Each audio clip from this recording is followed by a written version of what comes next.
Praise the lord everyone. How are you? ప్రభు కృపలో అందరూ బాగున్నారా? మీరందరూ కూడా బాగున్నారని నమ్ముచున్నానండి. ఈరోజు మీ కుటుంబాలతో కలిసి దేవుని సన్నిధికి వెళ్ళి దేవుని ఆరాధించారా? మీరందరూ కూడా దేవుని సన్నిధికి వెళ్ళి దేవుని ఆరాధించారని నేను నమ్ముతూ ఉన్నాను.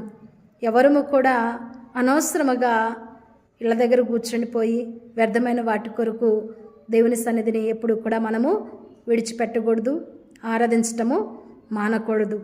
దేవుని ఆజ్ఞలలో ఒక ఆజ్ఞ 6 దినాలు పని చేసుకోవాలి, 7వ రోజు నా సన్నిధిలో ఆయనను పరిశుద్ధ రోజు, పరిశుద్ధ దినం, మరి పరిశుద్ధంగా మరి ఆయన ఆరాధించాలనేటువంటి దేవుని యొక్క ఆజ్ఞ ఉంటుంది.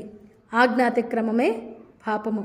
పాపం అంటే ఇంకేదో భయంకరమైనటువంటిది కాదు, ఆజ్ఞ అతిక్రమమే పాపము. ఎవరైతే దేవుని యొక్క ఆజ్ఞను పాటిస్తూ ప్రతి ఆదివారము దేవుని సన్నిధికి వెళ్ళి దేవుణ్ణి ఆరాధిస్తున్నారో మరి నమ్మకమైన వానికి మెండైన దీవెనలు కలుగుతాయని దేవుని వాక్యం సెలవిచ్చినట్లుగా ఎవరైతే దేవుని సన్నిధికి నమ్మకంగా వెళ్తూ నిన్ను మనసుతో దేవుని ఎవరైతే ఆరాధిస్తున్నారో అలాంటి వారికి దేవుడు మెండైన దీవెనలు కలగజేసేవాడై ఉన్నాడు. God bless you. దేవుడి మాటలు దీవించునుగాక. Happy Sunday.